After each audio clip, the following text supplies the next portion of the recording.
Salut tout le monde, bienvenue dans cette nouvelle vidéo, donc bilan couture numéro 2. Je vais vous présenter des choses que j'ai fait dans les derniers mois parce que je n'ai pas eu le temps de filmer entre temps et du coup il y a quelques mois qui se sont passés. Donc il va y avoir des vêtements et une nappe que j'ai faite, sachant qu'il y a quelques vêtements, comme je vous ai dit, vu que ça remonte à quelques mois. Là j'ai un manteau, vous voyez, c'est du mois de février, donc il y a un peu de tout. Il y a de l'hiver et il y a de l'été en gros. Donc je vais commencer par la nappe. Donc j'ai cette nappe que j'ai fabriquée, du coup j'ai acheté ce tissu, c'est un tissu en lin enduit que j'ai acheté à Mondial Tissu. En fait du coup quand vous faites des miettes sur votre table par exemple pour nettoyer, c'est assez pratique. Par contre j'ai testé le verre d'eau dessus, ça passe quand même un peu à travers parce que c'est du lin, vous savez, on voit à travers et du coup l'eau passe aussi un peu à travers. Donc sur une table en bois je déconseille, à part si elle est imperméable, mais si elle ne l'est pas je déconseille. Moi c'est sur une table en verre donc ça ne me dérange pas, mais voilà, s'il y a de l'eau qui tombe dessus ça va pas tout maintenir à la surface. Le plus gros oui, mais pas tout. Sinon elle est très bien. Ce petit truc aussi, c'est si vous faites tomber de l'huile dessus, ça va faire des marques d'huile. Il faut un produit spécial pour les nettoyer.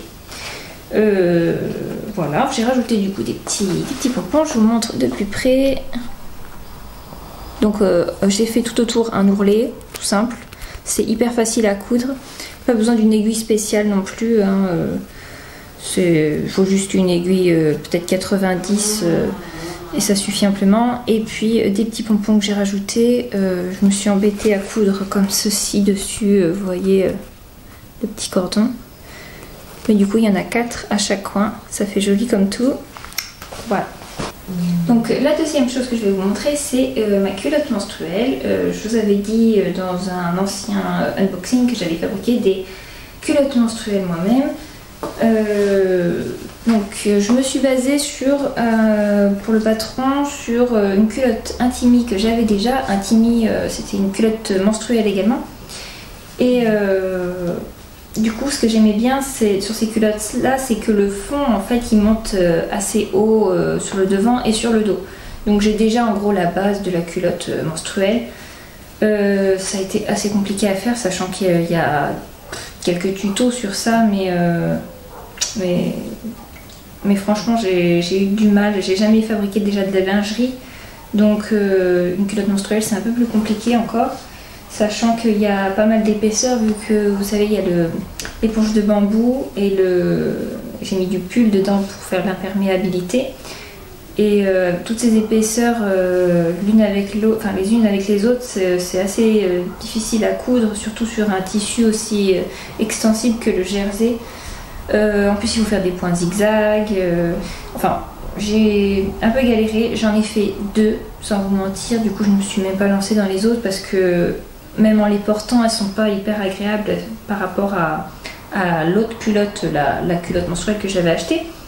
Parce que l'épaisseur qu'il y a ici, en fait, ça me fait un espèce de pli et l'épaisseur me rentre dedans. Enfin, je pourrais même pas l'expliquer, mais du coup, je ne referai pas de culotte menstruelle et j'ai pas spécialement apprécié la fabriquer.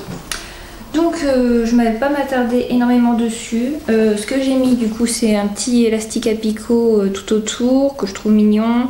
Alors, sur le haut c'est sympa, mais alors sur les côtés ça rajoute une épaisseur supplémentaire et au final ça fait pas très joli, parce qu'au début je l'avais fait trop large, donc je l'ai rétréci ici, enfin galère totale. Je vous montre pas l'intérieur parce que je l'ai déjà porté et c'est un peu compliqué à nettoyer, vous savez.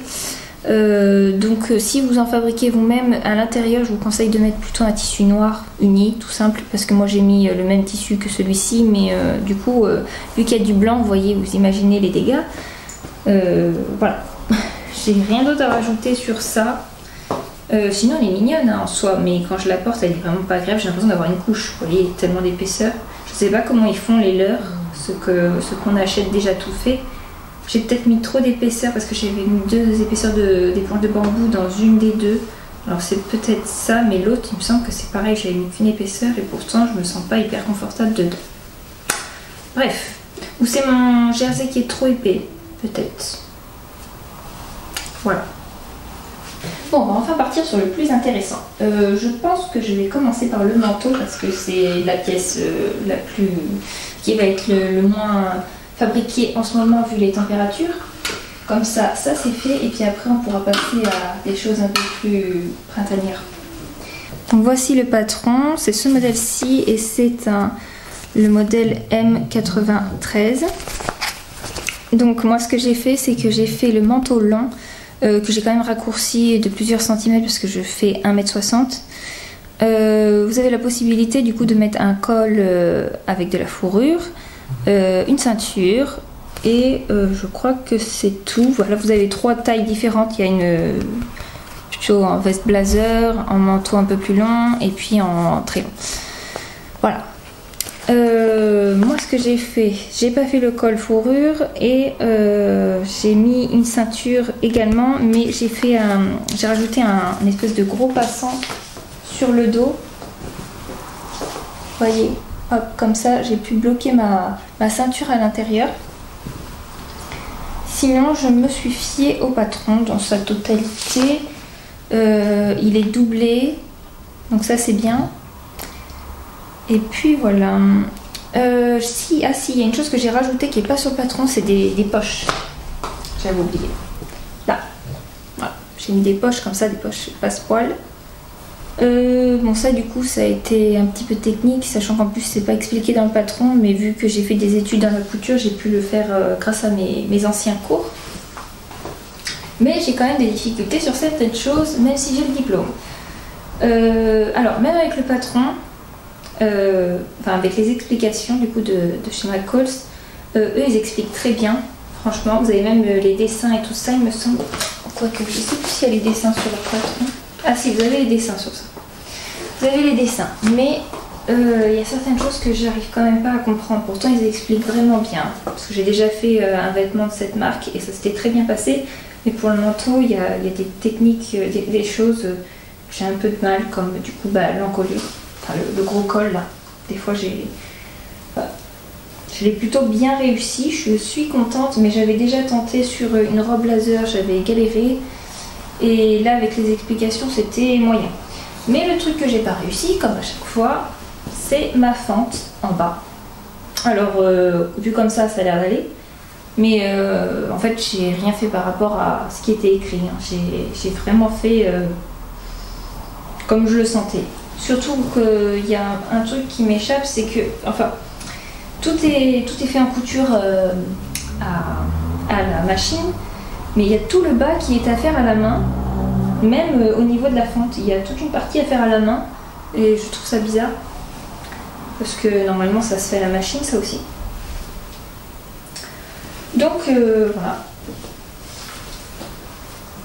Ouais, ça a été très galère à faire.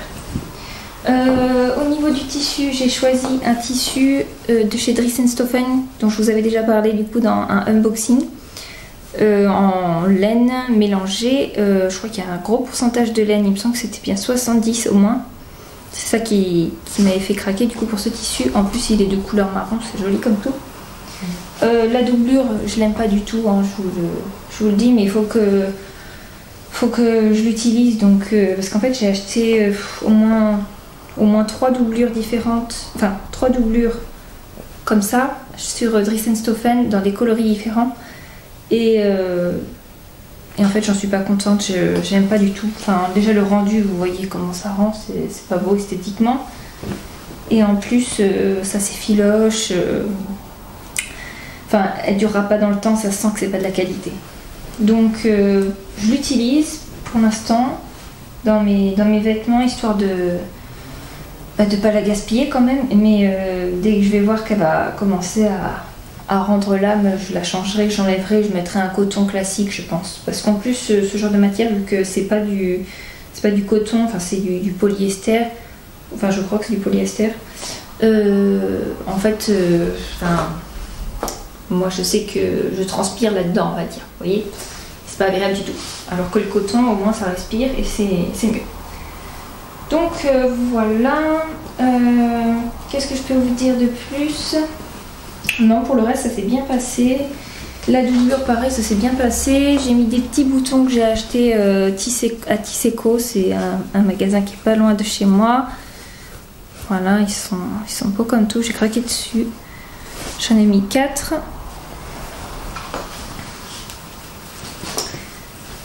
Voilà, je vais vous montrer porter du coup après.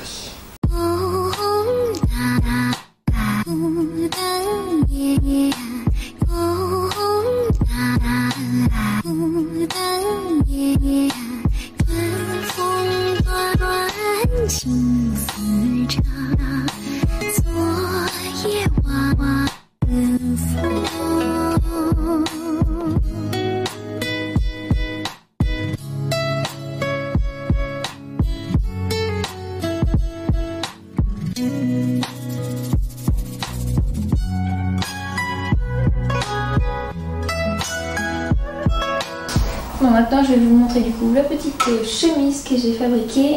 Hop, il s'agit de celle-ci. Pareil, je l'avais postée sur Instagram, donc vous l'avez peut-être déjà vue. Il s'agit à l'origine d'une robe. Une robe de chez McCalls. Hop, c'est celle-ci. Donc c'est la M7974. J'ai fait le modèle B que j'ai raccourci du coup pour faire un petit chemisier. Tout simplement.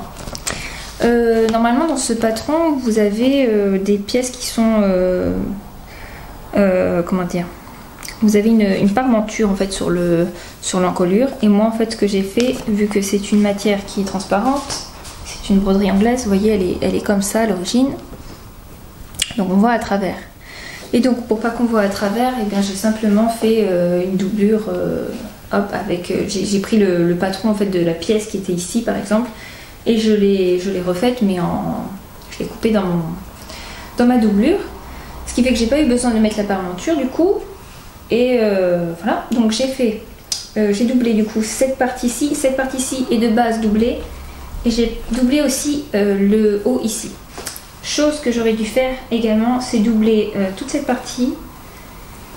En fait j'aurais dû tout doubler je crois, hein, tout simplement. Parce que en fait, en soi, ça ne me dérange pas comme ça, mais vous verrez une fois porté, je vous montrerai un peu de plus près. Il y a des endroits qui ont craqué parce que ce tissu qui doit être en fait un coton mais très très léger. Je me demande même si c'est pas du voile de coton tellement c'est léger. Ce tissu, au niveau des petites broderies, eh bien, il commence déjà à se casser. Alors, est-ce que je vais trouver là où il y a un trou? Parce qu'il y en a plusieurs. Vous en avez un ici déjà. Hop. Vous voyez? Hop, ça commence déjà à me faire des trous. C'est au niveau des emmanchures que ça me fait... Enfin, des emmanchures que ça me fait ça. Donc, il y a ici. Il y en a une autre derrière et il y en a une grosse là. Ah, voilà, celle-ci. Elle s'est faite ce matin. Parce que je l'ai portée ce matin, celui-ci. Voilà. Hop, ça a craqué bien devant en plus. Donc je suis un peu dégoûtée, hein, je dois vous dire. Ça c'est un très beau tissu que j'ai acheté sur les coupons de Sapierre. Les coupons de 3 mètres. Il ne m'avait pas coûté bien cher. Je ne sais plus à combien il était exactement. 15 € maximum il me semble. Mais du coup, je comprends un peu mieux pourquoi il est pas cher. Parce qu'il est trop léger. Alors, en fait si vous le doublez, il n'y a aucun problème. Mais si c'est pas doublé... il faut que ce soit assez ample, pas que ce soit serré, parce que vous voyez quand on fait ça, en fait c'est là que ça craque. Donc assez dégoûtée, je sais pas ce que je vais faire du coup, est-ce que je pense pas que je vais m'embêter à tout redoubler quand même, parce qu'il faudrait que je démonte pratiquement tout le vêtement. Et peut-être que je le ferai, hein, parce que là le trou il est trop gros là. Donc du coup vous avez, j'ai mis aussi des petits boutons. Donc les petits boutons que j'ai choisis sont des boutons que j'ai achetés à Tisseco. C'est les boutons classiques, hein. Je pense que vous en trouvez un petit peu partout. Et aucune difficulté à faire ce patron. Les instructions sont vraiment bien. Tout est détaillé, il y a des petits dessins avec. J'ai pas eu les mêmes problèmes qu'avec le manteau. Mais le manteau en fait c'est assez particulier, les cols de manteau et les fentes, j'ai toujours du mal. Alors que pour tout le reste, en fait, il n'y a aucun problème. Donc là, vous avez aussi des petites fronces ici, des petites fronces là. Et tout le bas ici est froncé aussi. Ce qui fait que c'est assez ample. En fait, c'est vraiment cette partie-ci qui cintre la pièce. Et vous avez des fronces également un peu en haut ici dans le dos. Voilà.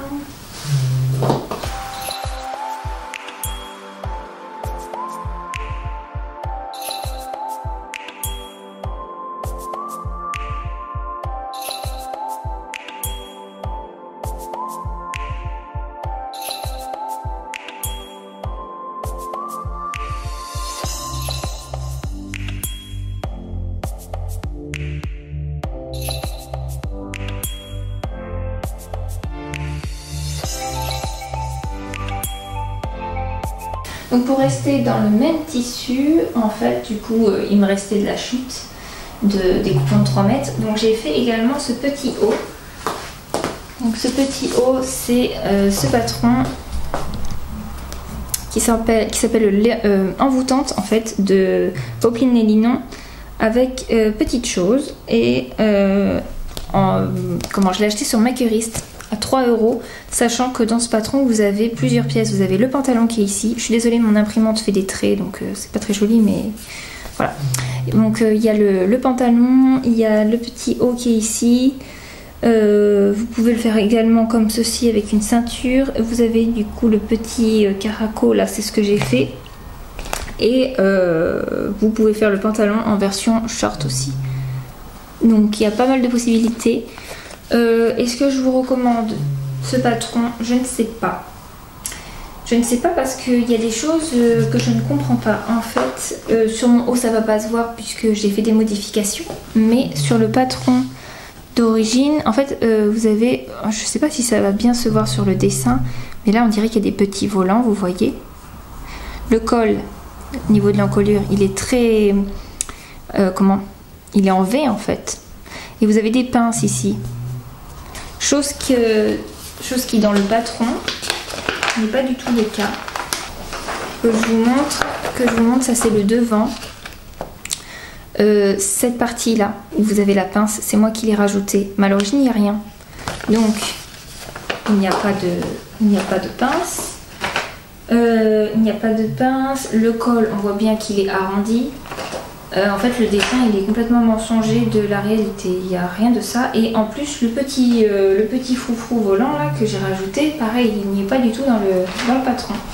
Donc sachant que je n'ai fait que celui-ci dans la pochette, je sais pas si je peux vous le conseiller puisque je ne sais pas si le niveau du haut et au niveau des pantalons, du pantalon c'est pareil, s'il y a bien les pinces, si ça se trouve il y a des choses qui vont pas non plus, donc voilà. Après il était à 3 €, donc on n'est pas ruiné non plus, mais bon, c'est un peu, c'est dommage quoi, parce que moi quand je l'ai acheté, je voulais faire ce petit caraco à l'origine et j'ai été très déçue de voir qu'en fait il ressemblait pas du tout au dessin qui était présenté.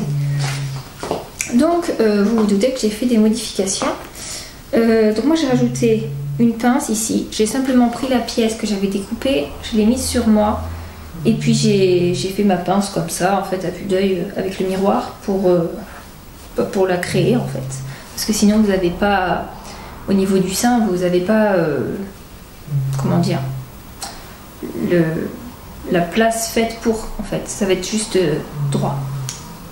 Donc j'ai fait ma pince, ça je l'ai rajouté, donc en fait j'ai fait tout simplement une bande de 3 cm, j'ai mesuré de ici à ici, j'ai multiplié par 2 du coup pour avoir mon 100% de fronce. J'ai rajouté 1 cm de marge de couture pour pouvoir faire un petit repli sur les côtés. Tout ça je l'ai passé à l'ourlet rouloté et puis j'ai froncé et je l'ai plaqué dessus, je l'ai cousu vraiment à la fin quand j'avais fini mon caraco, vous voyez. Donc ça fait ça et je suis plutôt contente, c'est vraiment joli.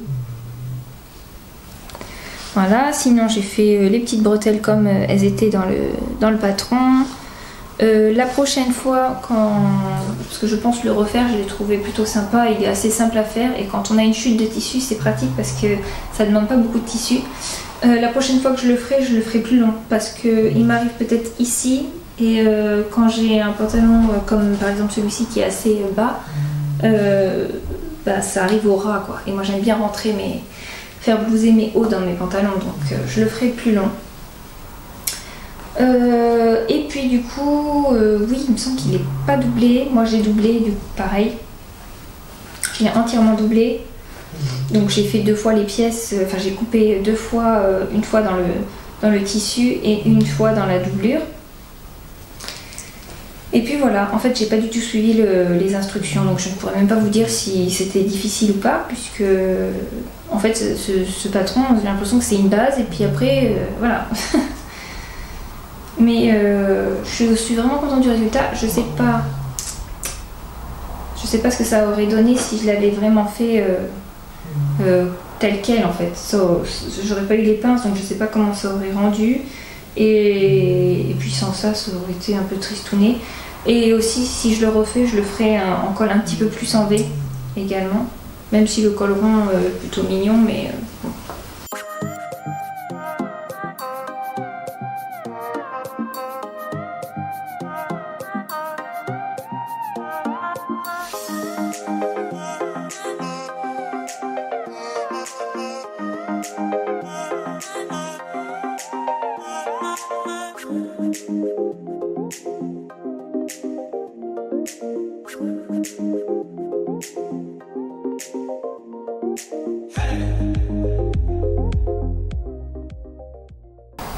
On va passer à la robe Akita que j'ai vraiment eu plaisir à la coudre.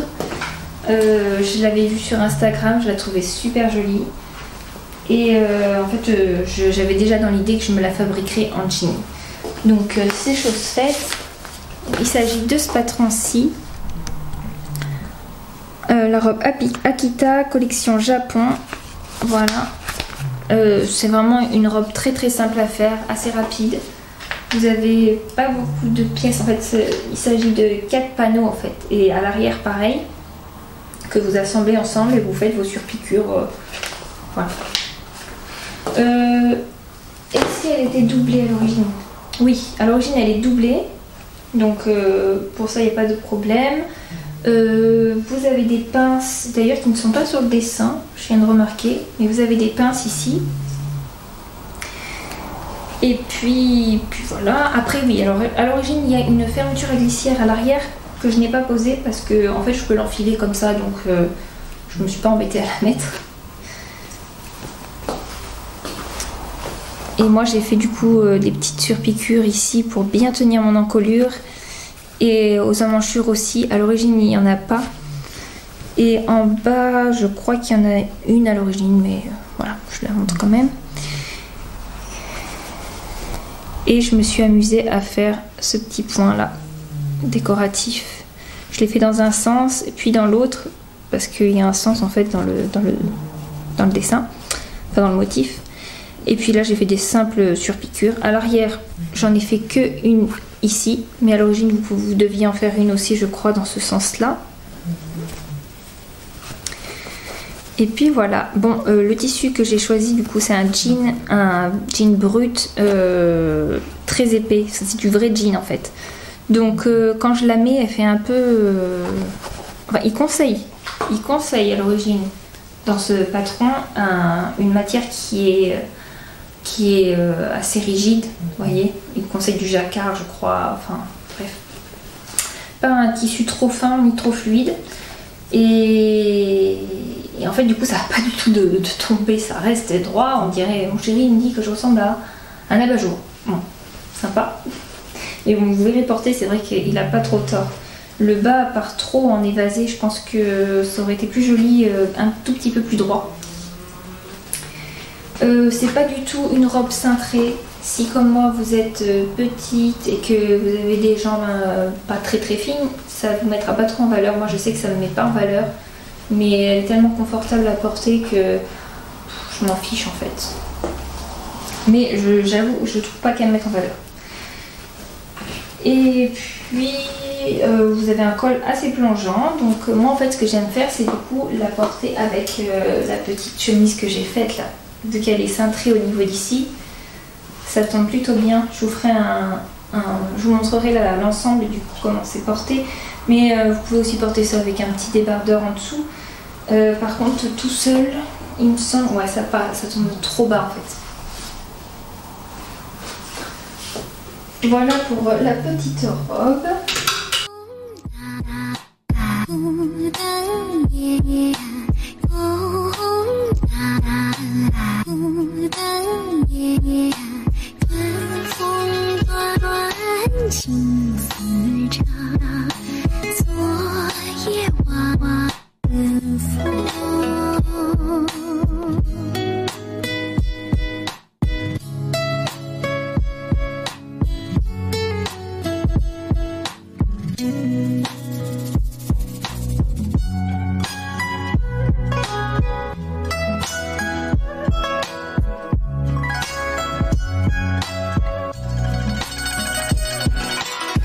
On va passer au pantalon.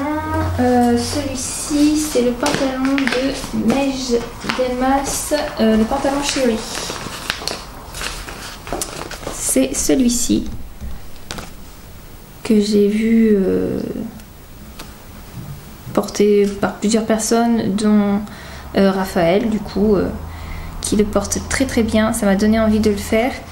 Parce que je sais que c'est le genre de coupe qui me va plutôt, donc voilà.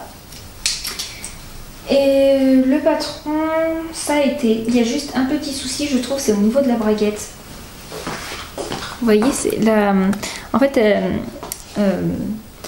la créatrice vous la fait monter d'une façon qui est plutôt simple. Enfin, elle essaye de vous faciliter le montage.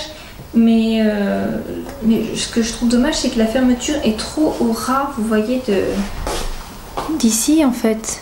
Donc là, il y a rien, il y a vraiment un tout petit écart. Et la fermeture, elle est au ras. Ce qui est visible du coup. Enfin moi, autrement c'est moi qui l'ai mal posée, je ne sais pas. Mais moi, elle est visible et j'aime pas du tout. Heureusement que je ne l'ai pas choisi dans une couleur pétante. Hein. Enfin, ça peut donner une petite touche, mais voilà, c'est le seul truc que j'aurais à reprocher à ce patron. Et puis ici, c'est un petit peu trop brut. Après, c'est peut-être le choix de mon tissu qui fait ça. Mais une fois porté, ça va, c'est pas trop gênant. Il y a des pinces un peu partout. Vous en avez donc à l'avant, vous en avez 2 de chaque côté à l'arrière. Et je vais vous parler du coup de ce tissu qui a été la pire déception de ma vie. J'en ai parlé dans mon dernier unboxing que j'ai filmé ce matin d'ailleurs, donc c'est tout récent dans ma tête. C'est un tencel que j'ai acheté sur Rascol, un tencel qui était à 24 € le mètre. Et du coup il m'en fallait 2 mètres pour pouvoir faire le pantalon. À peu près, hein. J'en avais besoin de peut-être un petit peu moins du coup. J'en ai eu pour 48 € du coup, juste de tissu. Et j'ai été très déçue parce que en fait le tencel, en tout cas dans leurs explications, je sais pas si c'est le tencel de base c'est comme ça, mais ils disent que ça ne se froisse pas et que leur tencel ne se décolore pas. Et c'est pas du tout le cas en fait. Mon tencel, moi, dès que je porte le pantalon, déjà au bout de 10 minutes, vous voyez, j'ai des gros plis comme ça là. Donc il se froisse en très très peu de temps. Et là, à l'origine, il est resté sur cintre. En fait, je l'ai porté une journée. Je l'ai pas repassé exprès pour pouvoir vous montrer du coup. Mais donc, après avoir été porté une journée, vous voyez, il est assez enfin, il est froissé un peu partout. Ce que j'aime bien, c'est qu'il est fluide. Mais par contre, l'endroit où ça froisse, c'est vraiment pas beau. Et puis du coup il se décolore très facilement. Je l'ai lavé que 3 fois, il est tout décoloré. Je suis vraiment déçue, on dirait qu'il a déjà un effet vieilli alors que je l'ai porté que 3 fois. Je l'ai lavé à 30 degrés. Donc je l'ai pas repassé ni rien. Ah si, je l'avais un petit peu repassé au niveau du montage, mais ça avait rien fait à ce moment là, donc je pense pas que ce soit ça. Et puis au final, vu que ça se froisse très facilement, je vais être obligée de le repasser de temps en temps. Hein. C'est pas portable comme ça. Mais voilà, en fait j'avais acheté, pour vous montrer, j'avais acheté le fil assorti, donc qui était même une teinte en dessous en fait. Et là en fait, maintenant il est plus foncé le fil que le tissu. Donc très déçue du tencel. Voilà. Moi j'ai fait une petite, j'ai fait un petit point décoratif ici sur ma poche pour la plaquer parce que en fait vu que j'ai des hanches, j'ai toujours un problème avec les pantalons. C'est pour ça que j'ai eu du mal à m'aventurer dans ce pantalon parce que le tencel, vu le prix qu'il coûtait, je voulais pas trop me tromper. Mais voilà, en fait il tombe très bien, mais c'est au niveau des hanches. Ici ça fait une petite bosse là que j'aimais pas, donc j'ai plaqué les poches et en fait ça a tout rectifié. Après c'est tombé nickel. Donc voilà, les poches du coup sont à l'intérieur, mais je ne peux pas les utiliser. Mais bon, c'est pas trop grave, je mets jamais rien dedans. Donc bon, voilà pour le pantalon. Sinon, au niveau des explications, je crois que c'est très bien expliqué, si je me souviens bien. Oui, très bien expliqué, et en plus vous avez vraiment à presque chaque étape, vous avez des petites photos. C'est même pas des dessins, c'est des photos. Donc là, il n'y a rien à redire sur ça. Très bien.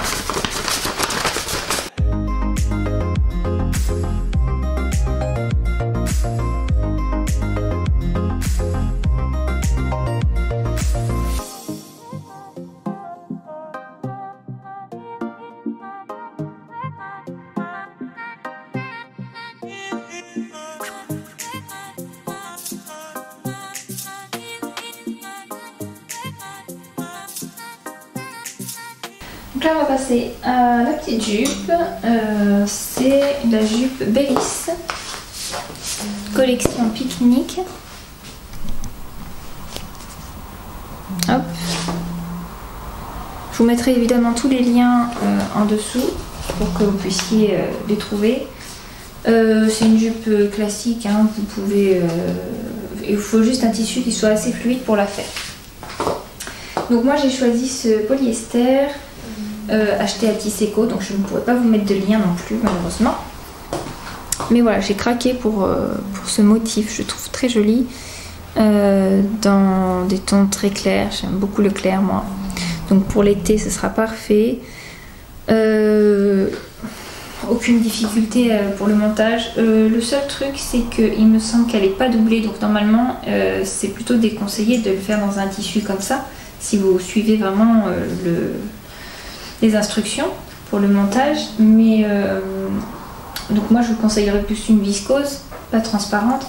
Moi j'ai pris donc ce polyester qui est transparent.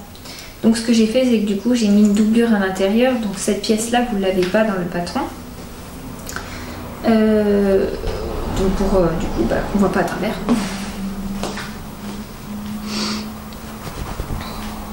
Donc la doublure du coup c'est la doublure de chez Dries & Stephen que je vous ai parlé. Là c'est ce qui me reste.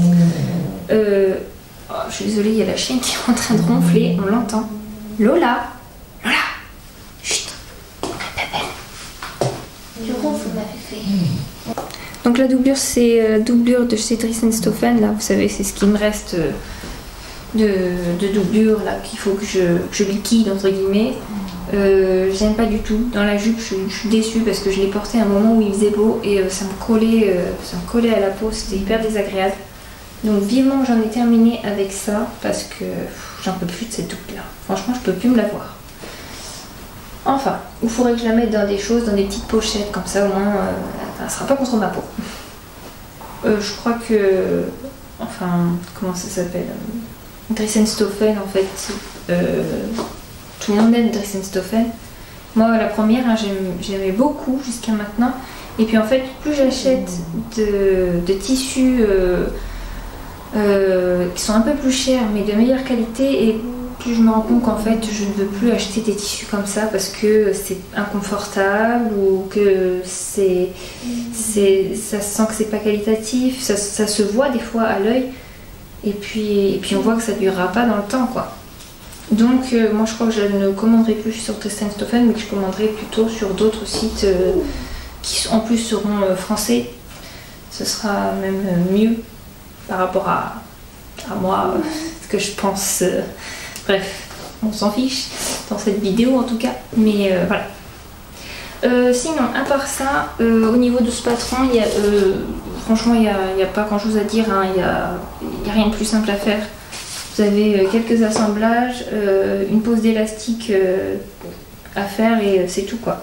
Moi j'ai eu un petit peu plus de difficultés en mettant du coup ma doublure, mais c'est pareil, c'est pas hyper dur à faire. Par contre il faudrait avoir une surjeteuse, c'est le seul point. Parce que en fait vous allez avoir ce petit détail là qui va se voir. Normalement c'est un ourlet rouloté qu'il faut faire tout autour. Si vous n'avez pas de surjeteuse, eh bien il ne faut pas que votre tissu s'effiloche dans ce cas. Voilà, sinon aucune difficulté niveau débutant.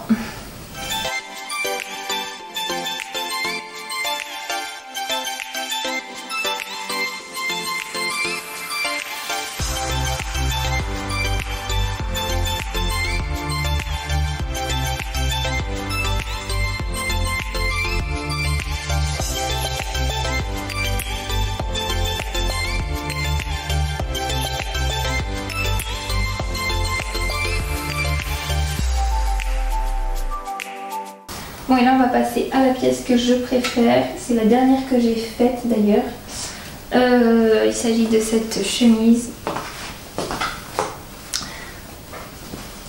Donc c'est une chemise, la chemise Marjorie de Atelier 8 avril.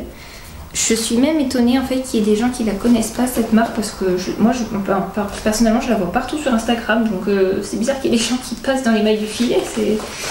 Mais moi je la vois partout et je vous la conseille d'ailleurs parce qu'il y a plein d'autres modèles qui sont hyper beaux. Fait des modèles vraiment tendance. J'ai pris également en PDF la veste Mont-Royal avec des petites épaulettes ici là, enfin c'est des épaulettes, c'est je sais plus comment ça s'appelle, ça fait une bande en fait au niveau des épaules, je trouve ça trop beau. J'ai déjà mon idée, je veux la faire en matelassé. Voilà, elle fait des trucs vraiment sublimes. Donc je vous la recommande. Moi, donc j'ai fait ce petit haut là avec un tissu du coup qui vient de Emmaüs. À l'origine c'est un drap de lit hein, en coton. Il est assez épais. D'ailleurs je crois qu'elle conseille dedans un tissu qui soit un peu épais quand même pour qu'il y ait de la tenue au niveau de vos volants.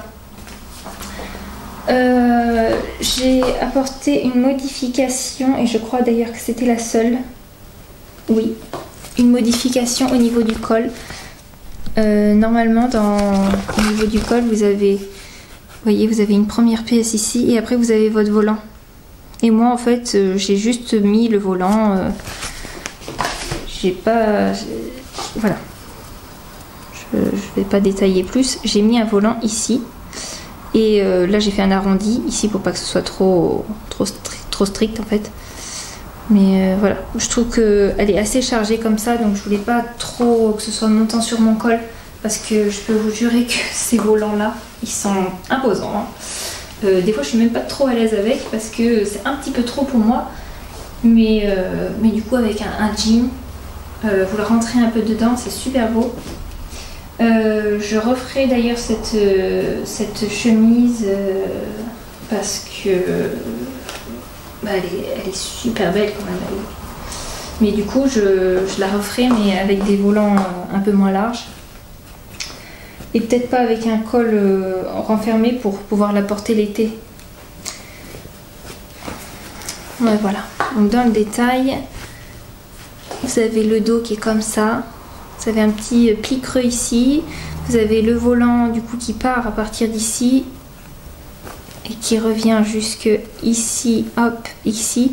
La difficulté, comme elle dit, elle est juste à ce niveau-là. Après, c'est assez simple à faire si vous avez déjà fait des pattes de boutonnage et tout ça. C'est un petit peu froncé au niveau des manches et du coup des bas de manches. En bas on a juste un simple ourlet. Et puis ben moi du coup, vu que je ne savais pas comment faire mon col, vu que c'est pas expliqué pour le faire comme ça, j'ai juste fait mes fronces, je les assemblé à ma chemise. Donc j'ai fait endroit contre endroit et après du coup une fois que c'était fait, je l'ai repassé pour qu'il tienne bien vers le haut et j'ai mis en fait un ruban. Vous voyez, je l'ai assemblé en fait en haut et en bas à 1 mm. Et puis ça me fait du coup cette petite finition plutôt mignonne et ça me fait ici une petite piqûre. Ça maintient bien mon col. Donc je suis contente du résultat. Les boutons, pareil, je les ai achetés à Tisseco. Je crois que tous mes boutons, je les achète à Tisseco. En fait, j'aime bien parce que vous avez des petites... Soit vous achetez les boutons par 4 ou 6. Là, je crois que c'était le cas.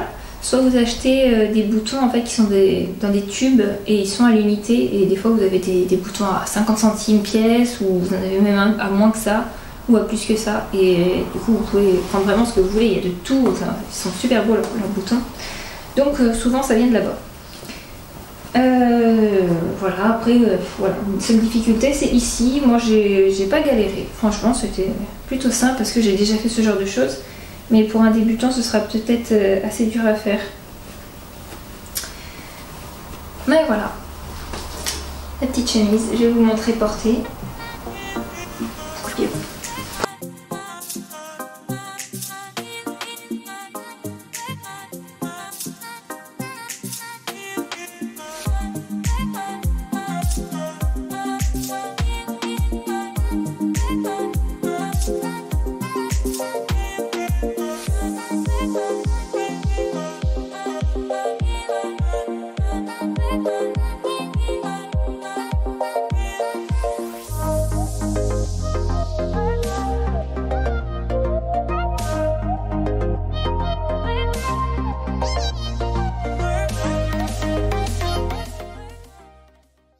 Voilà, le bilan couture est terminé.